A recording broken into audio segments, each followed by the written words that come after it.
The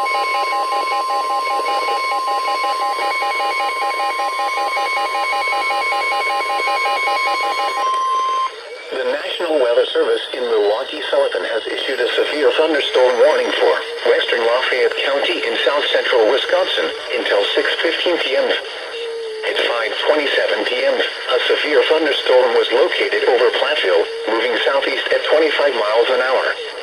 Hazard, 60 miles an hour wind gusts. Source, radar indicated. Impact, expects damage to roofs, siding, and trees. Locations impacted include Shellsburg, Belmont, Benton, New Diggings, Platte Mounds, Lead Mine, and Leslie. For your protection, move to an interior room on the lowest floor of a building.